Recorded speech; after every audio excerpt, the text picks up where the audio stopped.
알고는 싶은데 읽기에는 바쁜 우리를 위한 독서 대행 콘텐츠 직독잡설 시작합니다. 안녕하세요. 직독잡설 진행을 맡은 중앙일보 윤상원 기자입니다. 읽기 바쁜 현대인들을 위해 오늘도 저희가 대신 썰을 풀어드리겠습니다. 오늘도 어김없이 남국민 기자, 백희영 기자와 함께하겠습니다. 안녕하세요. 안녕하세요. 안녕하세요. 안녕하십니까. 다들 한 주 어떻게 지내셨을까요? 죽을 것 같아요. 백희영 기자 좀 바쁘신가요? 미칠 것 같아요. 국제팀 기자이기 때문에 미 대선 지금 저희가 녹음하는 날이 대선 전날이잖아요. 바로 전날이죠. 전날인가요? 내일 대선이에요. 아, 너무 놀라워. 미국 시간으로. 그렇죠. 그렇죠. 내일 대선 맞죠. 그쵸. 말도 안 돼. 근데 이제 진짜 결과는 일주일 정도 후에 확정이 되니까. 우편 네. 참 미국도 대단한 나라인 것 같아요. 그러니까 진짜 대단하지 않아요? 대통령 선거를 일주일 개표한다는 것 자체가 진짜 이번에 배달 사고가 안 날이라는 보장도 없는데, 그러니까 전 너무 불안한 거예요. 어쨌든 이게 걸고 넘어지려면은 어떻게든 걸고 넘어질 수 있으니까. 그럴 수 있죠.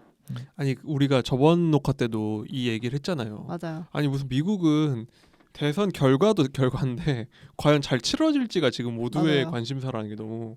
그래서 다들 결판은 법원에서 날 거라고 그죠. 그러니까 일단 트럼프 대통령이 무조건 걸린다고 하니까. 그렇죠. 저는 뭐 자연을 사랑하는 사회기획 팀에 있고 지금 그렇죠. 이제 저희 중앙일보가 야심차게 준비하고 있는 애니띵이라는 프로그램을 지금 하고 있잖아요. 컨텐츠가 있죠. 제가 저번 주에 물장군이라는 벌레를 만나고 왔는데 걔한테 물려가지고 지금 독이 올랐습니다 몸에 지금. 그래서 오늘 병원 다녀왔습니다. 병원에서 뭐라던가요? 벌레 물려가지고 잘 치료를 하래요. 그냥 버물리 바르면 되는 거 아니에요? 아니에요. 이게 엄청 독이 올라가지고 입술도 터지고 지금 이게 물장군이 멸종위기종인데 굉장히 세더라고요. 신경독에 물렸거든요. 근데 원래 무는 종이에요? 걔가 엄청 세대요. 걔가 황소개로 50cm짜리를 물어 죽이거든요. 그러니까 제가 걔한테 세네구나. 물린 거예요 지금. 그래서 별로 근황이 좋은 얘기가 아니네요. 둘 다. 약간 생사를, 그러니까 두 분 다 진짜 약간 오늘 초췌해 윤상원 보셔서 기자만 너무 편하게 사는 것 같아가지고. 기자 굉장히 표정이 좋아지셨네요. 진짜 누가 들으면은 사실인 줄 알겠습니다. 저도 정말 열심히 회사와 국민의 알 권리를 위해서 뛰어다니고 있기 때문에 노력합시다. 우리 그런 모두. 말씀을 하시면 안 돼요. 자, 아무튼 알겠습니다. 자, 오늘 책은 남국민 기자가 준비했죠? 어떤 책인가요? 오늘 준비한 책은 홀로선 자본주의입니다. 제목이 영어 제목은 캐피탈리즘 언론인데 혼자 남은 자본주의 그 정도 의미가 될 것 같아요. 그러니까 자본주의가 혼자가 됐다 이런 얘기죠. 제목이 처음 보고 좀 특이하다 생각했어요. 자본주의가 홀로 섰다는 게 무슨 소리지 했는데, 그러니까 오늘날에는 지구의 모든 나라들이 다 자본주의라는 하나의 체제만 남았다는 거예요. 그렇잖아요. 지금 전 세계에 생각해 보면 갑자기 자본주의를 안 한 나라는 없잖아요. 뭐 농업 옛날처럼 봉건제를 한 나라도 없고, 그리고 사회주의 국가도 이제 다 멸망했다고 보는 거죠. 그래서 이제 하나만 남은 자본주의에 대해서 과연 이 자본주의의 미래가 어떻게 될 것인지를 한번 예상해보는 책입니다. 그러니까 자본주의가 혼자 남았다. 그러니까 이게 역사적으로 이례적인 건 맞죠. 왜냐하면 1991년에 이제 양강 체제였던 양강 체제 중 하나였던 소련이 무너지면서 30년째 자본주의가 전 세계에서 득세를 하고 있는 그런 모양새니까, 그죠? 그렇죠. 이제 소련이 멸망한 지 벌써 30년 됐더라고요. 오래됐네요. 그래서 이제 그냥 자본주의가 승리자가 됐다 이 얘기는 많이 들었잖아요. 프란치스 후쿠야마가 역사의 종언이라는 데서도 체제는 이제 하나만 남았고 경쟁은 없다 이런 얘기도 했었는데, 그렇죠. 이 사람은 또 그렇게 얘기하면 재미가 없죠. 근데 이분의 책의 핵심은 역사상 모든 체제들은 딱 하나만 남고 나면 또 분화를 한다는 거예요. 생각나는 게 이제 유럽 같은 경우 카톨릭이 원래 유럽을 모두 하나로 하다가 신교로 분열이 되잖아요. 그리고 예를 들면은 공산주의권도 이제 소련이랑 러시아가 이제 공산주의 국가로 출발했지만 나중에는 둘이 거의 이제 원수지간으로 해서 갈라지고 했듯이 이제 각자 좀 체제가 달라졌죠. 네. 근데 그런 것처럼 이제 전 지구를 이제 제패한 자본주의도 분화가 시작됐다는 거예요. 이 사람이 봤을 때는. 그럼 이제 두 개의 자본주의가 있는데 알고 보면 그 자본주의가 앞으로 어떻게 될지를 한번 얘기해 보는 거죠. 그러니까 이제 홀로 자본주의가 독식을 하고 있는 상황이기 때문에 그 안에서 또 서로 싸우게 된다. 약간 이런 말인 거네요. 맞아요. 제가 저번 주 녹화 마지막 할 때 퀴즈 한번 의견을 물어봤었죠. 한 10년 후에 미국과 중국 중에 네. 어디가 더 경제 규모가 클지 그 얘기 한번 물어봤었는데 그랬던 것 같아요. 그때 백현 기자는 어디 꼽았었죠? 기억이 안 나는데 근데 좀 중국이라고 하지 않았을까요? 그죠. 유성 중국 기자 친중 친중 대표적 아니지만 친중이죠. 대표적 지중파죠. 지중파. 지중파. 유상훈 기자는 미국 전- 꼽았었죠. 네, 저는 미국 꼽았었던 것 같아요. 왜냐하면 저는 이제 미국을 사랑하는 사대주의자 이미지이기 때문에. 네. 실제로 지금 중국이 80% 정도는 따라잡았을걸요? 맞아요. 그렇죠. 근데 사실 뭐 여기 있는 이 책이 그거에 대한 전망을 딱 하진 않아요. 이게 책의 마케팅은 엄청 이제 미국 대 중국 이런 식으로 되긴 했는데 사실 이 작가분이 굉장히 학구적인 분이라 막 이렇게 막 그런 막 대결을 한다거나 미래를 예측하는 분은 아니거든요. 근데 대신 미국식 자본주의랑 중국식 자본주의로 분화가 된다고 책은 설명해요. 그러니까 미국 대 중국이라는 그 구도가 자본주의 안에서도 생긴다는 얘기인 거죠. 근데 그렇게 보면은 중국은 약간 사회주의 체제라고 하잖아요. 왜냐면 집권당도 공산당이니까. 그럼 그걸 약간 국가 자본주의라고 할 수 있나? 이게 좀 저도 맨 처음에 보고 중국이 뭐 많이 자본주의를 이제 받아들인 건 다 알고 있는데 중국은 사회주의 국가 아닌가 저도 이 생각을 했는데 이 책에서도 작가가 이제 그 부분을 짚더라고요. 중국은 과연 이제 자본주의 국가가 맞느냐 결론은 맞고 그래야지 책이 전개가 되겠죠. 그렇죠. 맞는 이유도 설명을 하는데 그 부분 한번 뒤에 한번 자세히 설명을 해드리도록 하겠습니다.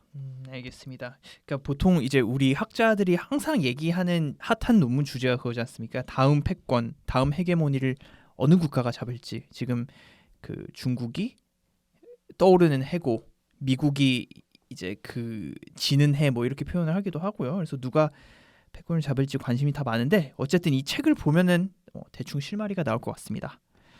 자, 중국과 미국 얘기가 나오는 거 보니까 작가가 미국 대 중국의 현재 구도를 좀 어떻게 볼지 궁금한데 일단 작가부터 설명을 좀 해주세요. 어떤 분인지.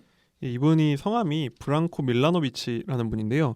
이름이 좀 어디 쪽 같으세요? 독일인가? 유럽 쪽 그런 네. 분들 같죠. 이분이 미국인이긴 한데 세르비아계 미국인이거든요. 그러니까 뭐 밀란코비치 뭐 이런 게 약간 그 슬라브 러시아 네, 그쪽 분들 이름 같잖아요. 이분이 경제학자이신데 그 중에서도 불평등 관련해서는 거의 최고로 꼽히는 분이에요. 그러니까 그래요? 불평등을 전문적으로 연구를 하는 분이고. 보통 불평등 하면 떠오르는 학자가 그 사람 아닌가요? 그 조지프 그렇지 스티글리츠? 스티브 글리치. 불평등의 대가 그렇죠. 그걸로 유명하시죠. 네. 이분도 유명하신데 네. 이분이 이제 제가 뭐 누구를 비교하는 거 쉽지 않은데 뭐 그거에 못지않은 위상을 갖고 있다고 하더라고요. 그런데 지금 뭐 역임하신 게 세계은행 수석 경제학자도 하셨고 뉴욕 시립대에서 이제 개건 석자 교수로도 지내고 계신다고 해요. 근데 이분이 가장 유명해진 계기가 코끼리 곡선이라는 거를 발표했거든요. 2015년쯤에. 코끼리 곡선. 예, 이게 뭐냐면 들어본 것 같은데. 들어보셨어요? 이게 그 당시에 굉장히 이슈가 됐어요. 이게 2015년이면은 트럼프 대통령이 당선되기 2016년이죠. 네. 그쯤이 이제 그런 세계화에 대한 논쟁이 엄청 심했을 때거든요. 과연 세계화에 대해서 막 반대도 나오고 이럴 때였는데 그때 이분이 발표한 게 뭐냐면 1988년부터 그러니까 소련이 그 베를린 장벽 무너질 때쯤부터 2011년까지 전 세계인들의 소득을 다 조사한 거예요. 이분이. 이거 통계를 모았겠죠. 그래서 1등부터 100등을 두는데 네. 그러니까 1등이 이제 제일 오른쪽 앞에 쓰고 100등이 이제 왼쪽 끝에 쓰죠. 그래서 이분들의 그 한 30년 동안 소득이 얼마 성장했는지를 이렇게 표로 이은 거예요. 그 이으면 어떻게 됐냐면 이렇게 코끼리처럼 이렇게 등이 이렇게 굽고 왼쪽에 코 부분이 내려갔다가 네. 끄트머리가 다시 올라와요. 머릿속으로 상상이 가잖아요. 코끼리 모양 이렇게. 그 예전 어린 왕자에 나오는 맞아요. 그 보아뱀 예, 그렇죠. 모양처럼. 지금 백희연 기자는 뭔지 전혀 모르는 눈치인데. 아니요, 이해했는데 그게 굳이 코끼리여야 하나. 그게 약간 보아뱀인데 머리를 쳐든 것 같은 느낌인데 근데 이게 왜 유명해졌냐면 그 함의가 재밌는 게 그 등 부분이나 코끝 부분이 높아졌다는 코끝이 제일 잘 사는 세계의 상위 1%들이거든요. 근데 이 사람들의 소득은 많이 늘었다는 거예요. 세계화가 진행되면서. 근데 그 등 부분은 또 누구냐면 그냥 한 개발도상국의 중산층들, 한국의 중산층들 정도 되겠죠. 한중일, 한국이나 중국 같은 나라의 중산층들. 그리고 그 사람들도 소득이 많이 늘었어요. 그러니까 세계 선진국 부자들과 개도국의 중산층들의 소득이 늘었는데 네. 그 속 파이 부분 소득이 안 는 사람들이 누구냐면 선진국의 중산층들이라는 거예요. 그 사람들은 소득 성장률이 거의 0%거든요. 그러니까 이 사람이 그때 그걸 시각화를 시킨 거예요. 그래서 세계화의 승자는 개도국의 중산층이랑 선진국의 부자들이다. 패자가 누구냐? 개도국의 중산층과 선진국의 부자들. 그렇죠. 선진국의 부자들이라면 뭐 미국의 뭐 유명한 막 몇십만 불 받는 개발자, 디자이너 이런 사람들이죠. 트럼프도 그렇죠. 그리고 뭐 개도국의 중산층들은 한국 우리 사람들 아니에요, 우리? 그렇죠. 바로 우리 우리죠. 같은데? 그러네요. 제가 놀라운 게 얼마 전에 제가 태어났을 때쯤에 한국인 소득을 쳐보니까 네. $8,000쯤 하더라고. 1인당 소득이. $8,000. 네, 근데 지금 저희 1년에. 1년에. 근데 우리 지금 $30,000 넘잖아요. 그렇죠.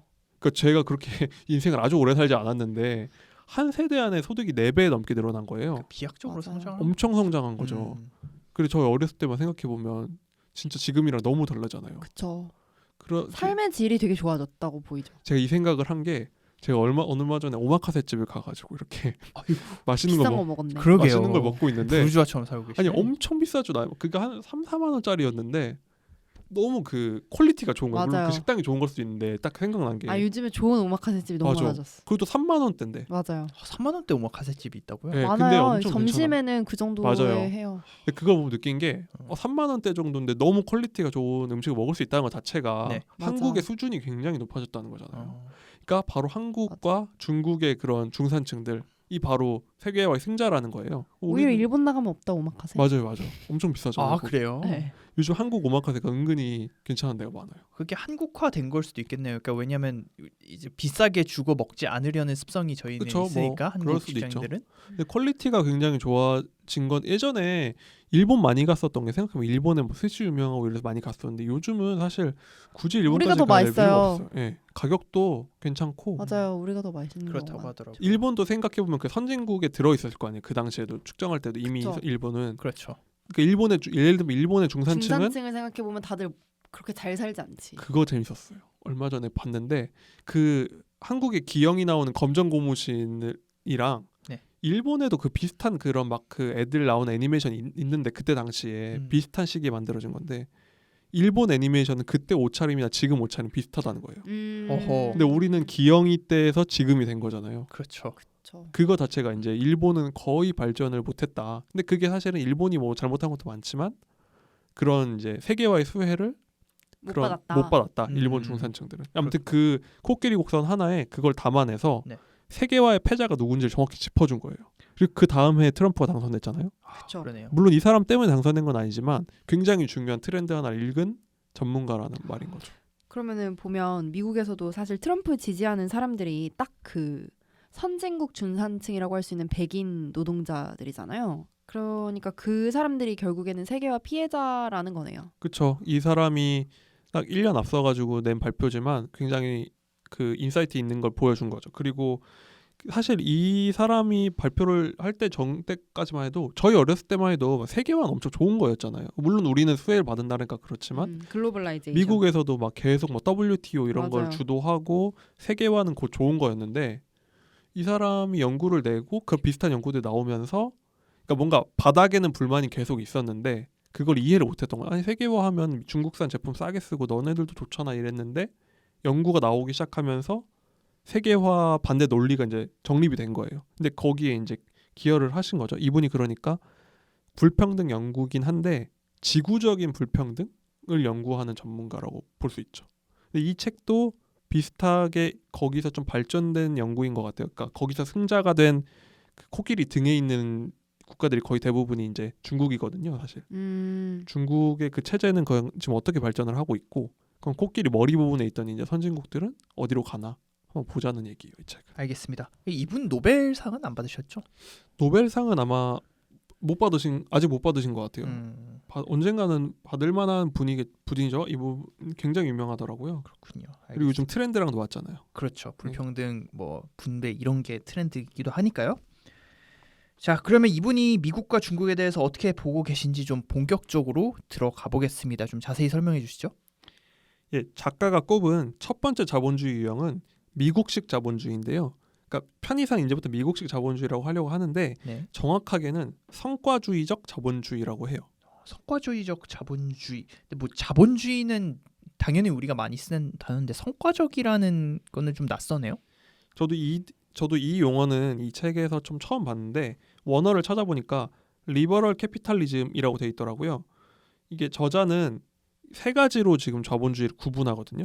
그러니까 18세기에는 뭐 산업혁명 이후죠. 그때 이제 자본주의가 출현했으니까 그때 당시 자본주의를 고전적 자본주의, 그리고 그 다음에 사회민주적 자본주의, 그 다음에 이제 성과적 자본주의로 넘어왔다는 거예요. 오늘날의 미국이 이제 대표적으로 이제 성과주의적 자본주의겠죠. 그러니까 구체적으로 그럼 이 성과주의적 자본주의가 뭐를 뜻하고 있는 건가요?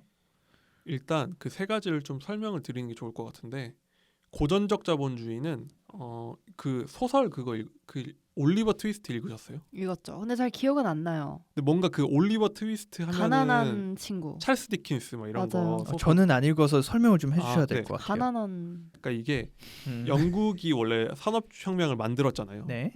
산업혁명을 시작한 나라인데 네. 그때 당시는 막 엄청 큰 공장인데 막 아이들 같은 애들 막 아동 노동도 하고 엄청 열악한 환경에서 애들이 막 탄광에서 캐고 맨날 그 전염병 들어서 다 고생하고 그런 완전 초창기 자본주의. 그리고 엄청난 부자들은 막 이런 막 큰 모자 쓰고 다니면서 그냥 이렇게 손에 뭐 하나도 안 묻히는 부자들이 있고 이제 좀 지주를 대체한 자본가들이 출현한 거죠. 네.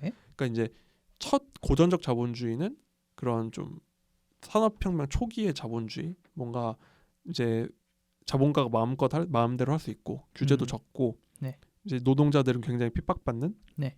그런 좀 자본주의 체제라고 할 수 있어요. 아, 그렇군요. 백현 기자는 올리버 트위스트 봤다고 하셨으니까 봤어요. 그때 하면 좀 남는 이미지가 있지 않으세요? 딱 그 18세기 약간 설국열차 같은 이미지. 아 맞아, 그런 느낌. 그 스팀펑크물이라고 하잖아요. 막 그런 예, 기차가 막 증기 가고 기관으로 어, 가는 증기기관 있고 그때 하는 막 시대. 나오고 막 맞아. 이랬던 그런 이미지가 전 남아 있던 것 같아요. 그래서 막 애들 보면 옷도 막 다 헐른 거 예, 입고 헝거 있고 그 번거지 모자 같은 거 음. 쓰고. 막 애들 막 뭐 훔치다가 막 걸려서 막 맞고 막 이런 거 맞아요, 나오잖아요. 맞아요. 그러니까 좀 굉장히 이제 초기 자본주의고 굉장히 빈부격차도 심하고 자본가들이란 사람이 출연해서 막 그 록펠러 같은 그런 약간 좀 완전히 피도 눈물도 없는 자본가들이 있는 뭐 그런 시대를 생각하면 좋을 것 같고 정확하게는 이제 1차 세계대전 1914년 이전의 자본주의라고 해요. 이제 그 다음은 이제 사회민주적 자본주의. 사회민주주의적 자본주의요? 사회민주주의적 자본주의. 어. 이거는 이제 한국에서 이제 한동안 북유럽 열풍이 불었었잖아요. 막 우리도 음. 유럽처럼 살고 싶다. 그렇죠. 뭐 복지도 잘 돼 있는 나라. 지금도 그래요. 나도 지금도 부러워. 근데 거기 그 구조도 다 한계가 있는 게 거기 세금이 진짜 엄청 나잖아요. 그렇죠. 엄청나죠. 노르웨이에서는 뭐 세금이 뭐 한 40%가 넘어간다고 하고 뭐 우리나라도 그렇게 높잖아. 아니요? 우리나라 40% 내려면 연봉 한 3억은 넘어갈 걸요. 연봉이 높아야 그렇죠. 되는. 예. 그러니까 뭔가 그런 높은 세금 그리고 높은 복지로 대표되는 이제 유럽식 자본주의라고 할까요? 뭐 독일이나 북유럽이 이제 대표적인 케이스겠죠. 이제 그렇게 이제 뭔가 강력한 노조가 있는 이게 이제 그 다음에 사회민주적 자본주의고 네. 이제 두 번째 자본주의까지 온 거죠. 그 다음에 이제 출현한 게 성과주의적 자본주의라는 건데 이제 그 계기가 된 게 이제 1980년대 이제 미국에는 레이건 대통령이 나오고 영국에는 마가렛 대처 수상이 나오면서 막 그런 규제 개혁하고 세계화를 좀 촉진하고 뭐 법인세도 깎아주고 막 그랬잖아요. 그러니까 이제 그게 이어져서 오늘날에 이제 성과주의적 자본주의가 됐다는 거예요. 이게 성과주의적 자본주의는 이름은 낯선데 그냥 우리가 보고 있는 오늘날의 한국도 이제 이 성과주의적 자본주의에 들어가는 거예요. 쉽게 말해서 신자유주의네. 그렇죠. 익숙한 이름은 그거 같아요. 네. 이분은 학자니까 제 생각에는 뭔가 좀 다 가르마를 탄 것 같은데 정확하게는 그냥 우리가 익숙한 건 그냥 신자유주의. 그쵸. 오늘날의 자본주의를 얘기하는 것 같아요. 그러니까 예전에는 이제 국가가 좀 정부가 크고 모든 걸 다 관장해야 했다면 그 이후에는 정부가 비효율적이니까 시장에다 맡겨두고 정부는 좀 몸집을 줄이자라고 하는 게 신자유주의인데 뭐 지금 그런 거를 이제 성과주의적 자본주의라고 그냥 이름을 다시 네, 붙인 맞아요. 거라고 보면 되겠네요. 새로 이름을 좀 붙이신 거죠. 아 근데 그러면은 궁금한 게 있는데 지금 신자유주의도 어쨌든 규모가 작은 정부고 우리 아까 얘기했던 그 올리버 트위스트의 고전적 자본주의도 어쨌든 자본주의 초기니까 정부 개입이 좀 적었을 거 아닙니까? 예. 왜냐하면 그때 당시에 처음에 아담 스미스가 나와서 이제 그 정부는 손대지 마라, 시장에 모든 걸 맡겨라 그랬으니까. 근데 그 둘 차이는 뭐예요? 이제 본격적으로 이제 도대체 오늘날의 자본주의만의 특징이 뭔가를 좀 봐야 돼. 저도 책을 읽으면서 이 부분에 들어올 때까지는 좀 아리까리했거든요. 네. 근데 정확하게 딱 구분되는 특징이 그때 당시에 부자들은 딱 생각난 게 그런 막 배 나오고 막 이게 막 지팡이 짚고 다니고 막 이렇게 할아버지들 이런 이미지잖아요. 아이들을 착취하는. 네, 완전 막 그런 스크루지 같은 막 맞아요. 그런데 배불뚝이 아저씨들. 그렇죠. 그런 게 그 당시에 대표적인 자본가들의 모습인데 오늘날 자본가들은 일하는 부자예요. 어허. 능력 있다. 능력 있어요. 그러니까 그러니까 대표적으로 생각하는 게 그때 당시 자본가들 일을 안 하고 그냥 사업 소득만 버는 거잖아요. 그렇죠. 근데 오늘날의 자본가들은 일도 잘하고 돈도 잘 벌고 돈도 많아요. 대표적인 게 딱 떠오를 수 있는 게 애플의 CEO인 팀 쿡. 팀 쿡은 자본가일까요? 노동자일까요? 근데 그렇게 주식도 많고 그러니까 자본가라고 저희가 정의를 해야 되지 않나요? 그래도 일 열심히 하잖아요. 그니까. 노동자죠. 그럼 월급 받는 거 아니에요? 팀 쿡이 연봉 월급 받을 받아요. 거예요? 근데 어, 연봉 얼마 연봉 받는 줄 받을 알아요? 얼마 받아요? 작년에 1,600억 받았거든요. 와.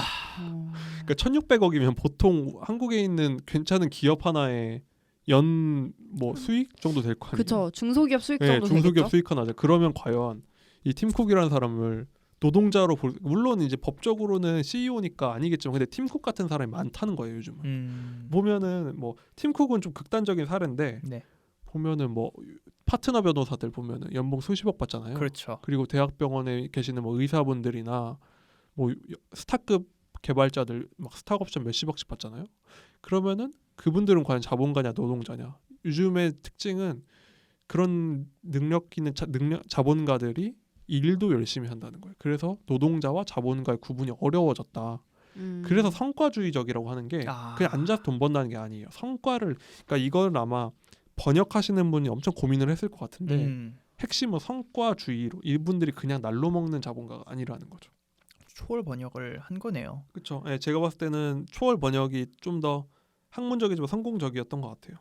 그렇구나. 그러니까 지금 예전에는 그러니까 보통 우리가 그 공산주의 혁명 이런 거를 이제 뭐 책이나 이런 데서 접하다 보면은 이제 프롤레타리아들이여 일어나라 우리 그러니까 이제 탐욕스러운 자본가들을 이제 깨부수고 우리만의 낙원을 만들자 약간 이렇게 얘기를 하는데 이거는 근데 이제 좀 쉽게 말해서 그렇게 탐욕적이고 뭐 탐욕적인 건 모르겠는데 이제 그냥 불로소득에 의존하는 자본가들이 아니라 이런 부정적인 시선이 아니라 이분들은 진짜 자기네들이 일을 해서 정당하게 소득을 얻는다고 보면 되겠네요. 맞아요. 스티브 잡스도 그 사람은 물론 창업가니까 자본가에 가깝겠지만 네.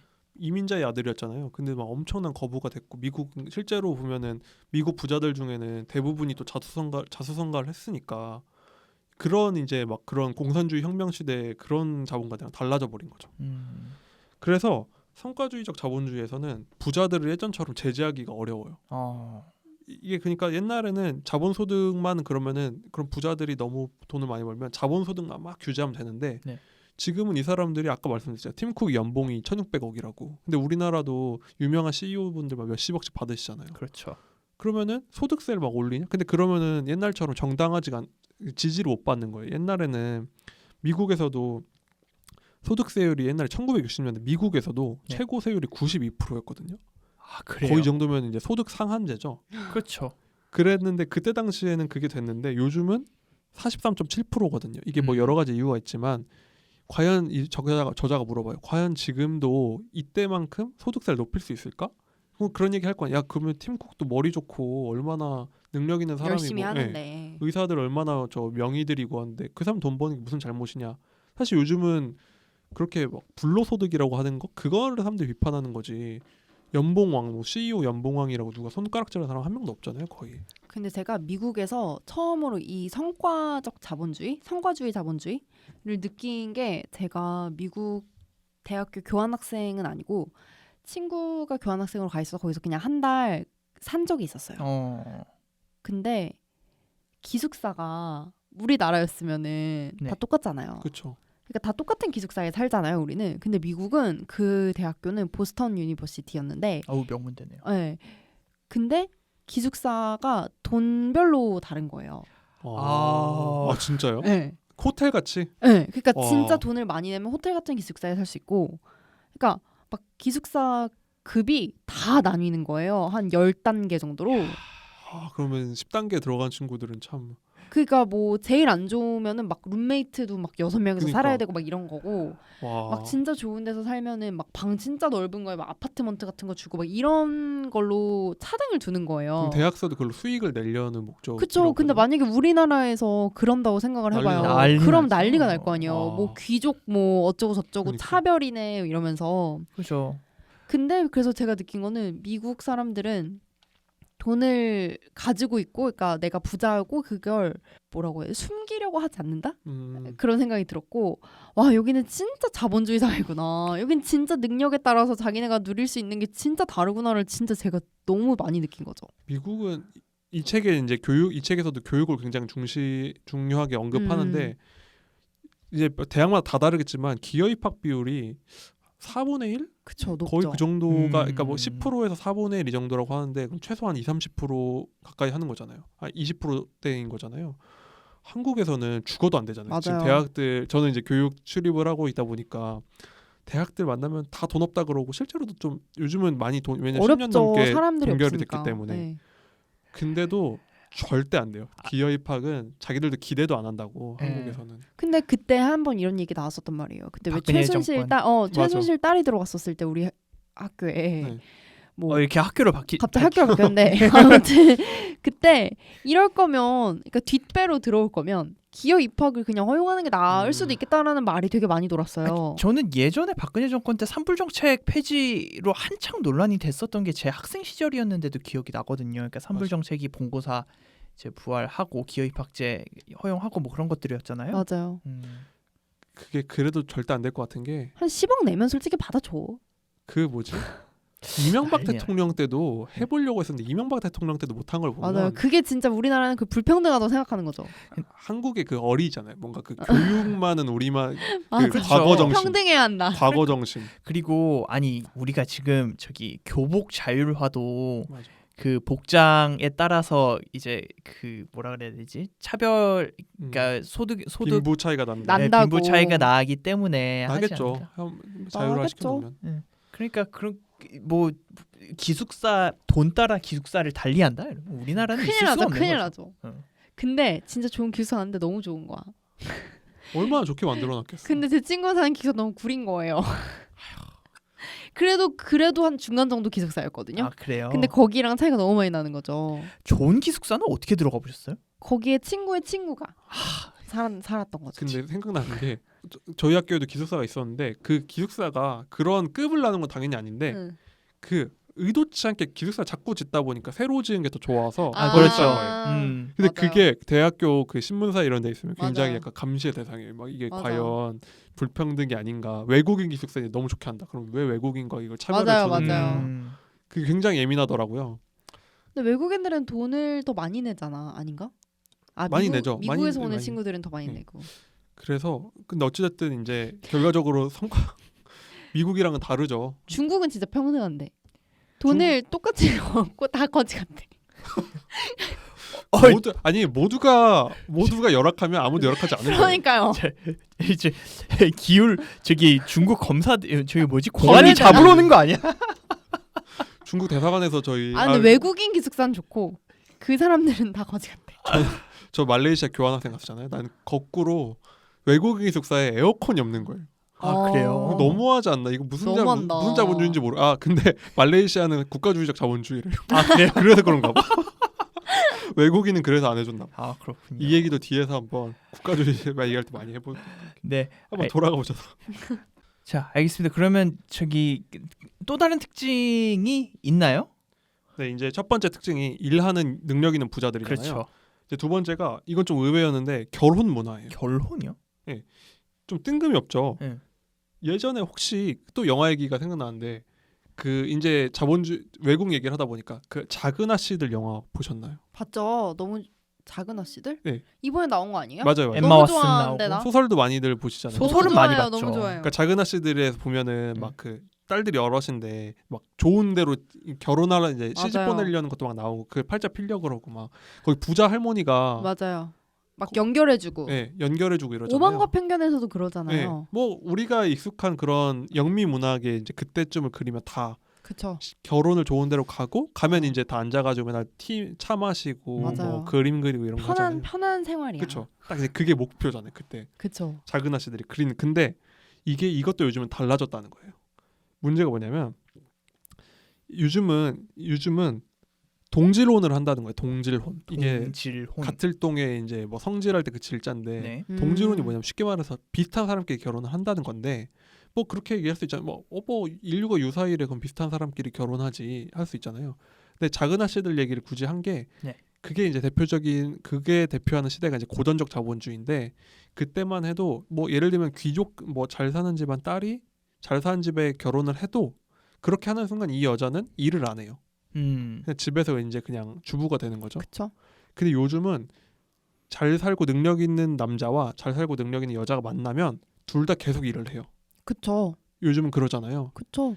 요즘은 주변에 전문직이나 뭐 이런 대기업 다니는 분들 중 결혼했다는 이유로 결혼했다고 뭐 출산되면 어쩔 수 없이는 그만둬도 그냥 난 결혼했으니까 이제는 주부 할 거야 하는 경우 거의 못 보죠. 거의 없는 것 네. 같아요. 이게 예를 들면 의사들끼리 결혼해도 계속 일하잖아요. 그쵸. 이게 바로 엄청난 차이라는 건데 이게 어렴풋이 저희는 그냥 느낌으로 옛날보다는 이런 것 같아 느끼는데 통계가 있어요. 이제 1970년에는 소득 상위 10% 그러니까 굉장히 잘 버는 남자분들이죠. 이분들이 소득 하위 10% 여성이랑 결혼하는 비율이 상위 10% 여성이랑 결혼하는 비율이 거의 비슷했어요. 그러니까 잘 사는 남자들이 못 사는 그러니까 하위 10%인 여성이나 상위 10%인 여성이나 결혼하는 비율이 비슷했다는 거예요. 13.7%거든요, 각각. 이게 미국 통계죠? 네, 미국 통계. 네. 아무래도 이제 거의 미국 통계인데 그랬는데 이 비율이 2017년에는 잘 사는 남자가 잘 사는 여자랑 결혼한 비율이 28.7%가 돼요. 근데 잘 사는 남성이 소득 하위 10% 여성이랑 결혼하는 게 10.7%가 돼요. 어허. 반에도 못 미치네요. 그렇죠. 그 그러니까 소득 하위 여성이랑 결혼한 비율은 줄었고 비슷한 레벨의 이제 잘 버는 여자랑 결혼한 비율은 3배 가까이가 된 거예요. 그럼 점점 유능한 사람끼리 결혼하는 트렌드가 강해진다는 거죠. 그럼 여기 근데 이거 뭐 미국만 그런 건 아니고 맞아요. 사실 한국도 거의 그렇지 않나요? 그쵸. 아무래도 좀 비슷한 소득끼리 만나려는 경향이 아무래도 요즘에 있긴 보면은 있으니까. 좀 직업이 똑같은 사람들끼리도 특히 전문직들은 아, 그렇게 맞아요. 결혼 많이 하는 것 같고 맞아요. 의사들은 거의 의사들. 의사들은 거의 변호사, 의사들하고 많이 변호사끼리. 하고 변호사는 변호사끼리 많이 네. 하더라고요. 하다못해 뭐 기자들도 거의 같은 업계 사람들끼리 만나고. 네. 근데 그건 뭐 그거는 정말 좋은 사람 만나고 싶어서가 아니라 그냥 아니 근데 어디까지나 뭐 상위급이 아니라 같은 급이라는 거니까. 아. 뭐. 그러니까 이게 그래요. 네. 예전에는 갑자기 전문직 얘기하다 기자 얘기하니까 약간 확 찔리는 수준이 거죠. 그러네요. 확 튀는데 뭐 제 말은 뭐 잘 사는 사람끼리만 결혼한다기보다, 그러니까 결국 끼리끼리 결혼하는 비율이 예전에는 뭐 여자가 꼭 굳이 벌 필요 없다. 뭐 그래서 어머님들이 막 선봐주고 이래가지고 맞아요, 뭐 맞아요. 검사 남편이랑 그냥 이제 집에서 쉬고 계시던 여자분이 결혼한 그런 얘기 익숙하잖아요. 그렇죠. 요즘은 그렇지 않아요. 그리고 문제는 비슷한 사람끼리 결혼을 할 뿐 아니라 결혼하고도 계속 일을 하니까 예전에는 쉽게 말해 잘 사는 여성 한 명이 일을 안 해버리니까 상류층의 소득이 좀 주는 거예요. 더블이 안 되고 더블이 안 되는 절반이 거죠. 네. 되는구나. 예를 들면 100씩 버는 남녀가 합쳐지면 옛날에는 그냥 100이 돼버리는 건데 지금은 100씩 버는 사람 합치면 200이 되는데 근데 보통은 소득이 적은 분들이 맞벌이를 할 거 아니에요. 그렇죠. 그럼 그렇죠. 옛날에는 10씩 합치면 20이 되고 그래서 한 명이 100, 한 명이 20이 되니까 5배 차이가 되죠. 옛날에 만약 여성이 그냥 쉬버리면. 네. 근데 요즘은 결혼하면 잘 사는 집은 소득이 200, 못 사는 부부는 소득이 20. 그럼 10배 차이가 그대로인 거예요. 근데 이거 재밌는 얘기 있어요. 제 친구 중에 엄청나게 부자인 친구가 있었는데 어허. 지금 연락 안 해요. 근데 아무튼 이제는 말할 수 있는 거예요. 이제 말할 수 있죠. 그 친구가 이렇게 선을 보는 거예요. 근데 그 친구는 직업이 있는데 결혼하면 그만둔다고 하는 친구였어요. 네. 근데 집에 엄청 돈이 많으니까 그러면은 그냥 너가 원하는 성격이나 뭐 외모나 아니면 뭐 그런 거를 보고 그냥 결혼하면 되지 않냐고 물어보니까 그때 걔가 딱 그런 얘기를 했었어요. 자기는 자기네 집안과 똑같은 정도의 수준의 사람을 만나겠다는 거예요. 그래서 굳이 그렇게 해야 되나? 너네 집도 그렇게 부유한데 라고 했더니 걔가 그러니까 소득이 낮은 사람을 만나면 2분의 1이 되지만 소득이 자기랑 비슷한 사람이 되면 2배가 된다는 거예요. 그렇죠. 그래서 그런 거를 고려를 하고 결혼하는 게 너무 되게 의외네요. 그러니까 왜냐면 저는 그런 생각을 해본 적이 없거든요. 그거는 돈이 없으니까. 그러니까 돈 많은 사람들은 그렇게 생각을 뭐 하는 예를 들면은 우리 집안의 재산이 절반이 되면은 몇십억이 날아가는 사람이 몇십억이 날아가니까. 그럴 수 있는 거죠. 이게 좀 부적절한 얘기일 수 있는데 이게 적당히 좀 애매하게 잘 사는 사람들은 그렇게 생각을 할 수도 있는데 재벌가는 그쵸, 맞아요. 재벌가는 아나운서분들 이렇게 찾아다니고 그런다고 하니까 그런 분들은 좀 몇 맞아. 분의 1 해도 되고. 이 친구가 딱 적당히 잘 사는 그냥 그런 집안이었어요. 그러니까 여기서도 말하는 게 사실 몇 천억 이런 사람들은 뭐 고전적 자본주의에서의 그쵸, 그런 그쵸. 분들이고 예. 보통 우리가 주변에 요즘 보는 이제 요즘 시대 부자들이랑 신흥 보통 부자들. 한 50, 그러니까 성북동 아파트 사는 분들, 하나 있는 부자들 있잖아요. 성북동 사는 분들은 이제 고전적 자본주의고 보통 강남에 강남 지금 사는 집이 사람들. 있는 분들은 한창 열심히 일하는 그쵸, 전문직 그쵸. 이런 분들이죠. 부를 일구는 분들. 그쵸, 그쵸. 그런 분들이 이제 결혼이 굉장히 중요하죠. 왜냐면 내가 이제 다음 2분의 세대 1을 하느냐 아니면 성북동으로 가느냐 그게 되는. 2배를 하느냐. 그러다 보니까 이 트렌드가 뭐 미국도 똑같잖아요. 그쵸. 그러다 보니까 이게 근데 생각보다 영향력이 커요. 이분이 또 이건 연구를 인용한 건데 네. 1967년에서 2007년 사이에 불평등이 증가했는데 그 중에 3분의 1은 이 동질혼 때문에 설명이 된다는 거예요. 그 자기들끼리 끼리끼리 결혼하는 문화에서 그 불평등의 상당 부분 설명이 된다는 거죠. 그러니까 아까 말했던 그 사세네요. 그러니까 아이비리그에 입학한 사람들이 끼리끼리 모이고 뭐 맞아요. 그러니까 뭐 미국의 가십걸 같은 거 보면은 그게 사실 거짓은 아닐 거예요. 그게 실제로 모델들도 있고 실제로 그런 사람들끼리 결혼을 하겠죠. 미국도 그렇고 뭐 한국도 그렇고. 그 미국 그 가끔 한국에서 미국 이제 이런 책 전기 같은 거 보잖아요. 그러면은 막 금융맨 1950년대 뭐 증권맨 이런 사람 돈 많이 벌 거예요. 변호사. 그쵸. 근데 그런 분들 보면 보통 이제 아내들이 다 집에서 이렇게 막 정원 가꾸고 맞아요. 들어앉아 있는 이런 영화 많이 나오잖아요. 주부. 네, 주부잖아요, 항상. 근데 요즘은 이제 둘 다 유능한 맞아요. 사람들이 확실히 그 트렌드가 바뀐 거죠. 근데 제 주변에만 봐도 뭐 미국도 그렇고 한국도 그렇고 학력이 다 비슷한 사람들끼리 일단 결혼을 하고 맞아요. 그러다 보니까 소득 수준도 비슷하고 다 그러는 것 같은데. 그리고 문화도 바뀌었죠. 이제 젠더 그런 관점이 이게 어쩌면은 뭐 의도치 않게 그쵸. 불평- 왜냐면은 여자도 이제 계속 일을 해야 되니까 네. 결혼한다고 뭐 일 그만두고 이런 맞아요. 시대는 아니니까.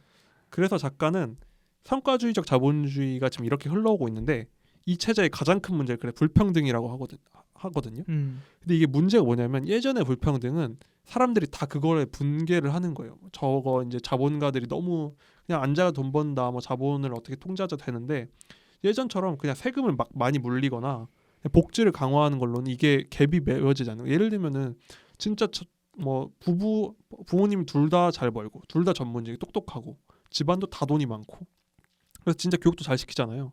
그런 자식이 또 좋은 직장에 들어가는 걸 규제하기가 옛날 방식으로 하기 너무 어렵다는 거죠. 그렇죠. 요즘에 또 그리고 그런 거에 대한 신화가 있잖아요. 전문직 이런 거에 되는 사람들에게 너무 과세를 많이 하면 아니 서민에서 겨우 공부 열심히 해서 성공했는데 맞아요. 찍어 누르냐 할 거예요. 할 말이 없는 거예요. 그래서 이제 이게 바로 성과주의적 자본주의의 가장 큰 문제고 지금 이걸 해결하지 못하면 앞으로 이제 좀 미래가 불투명해질 수 있다. 이게 이제 성과주의적 자본주의 설명의 이제 요약입니다. 그렇군요. 알겠습니다. 자, 1부는 여기까지 하고 되게 알차게 시간을 보낸 것 같네요. 그러면 이따가 2부에 이어서 이제 불평등에 관한 이야기를 좀 해보겠습니다. 예, 이따 뵙겠습니다.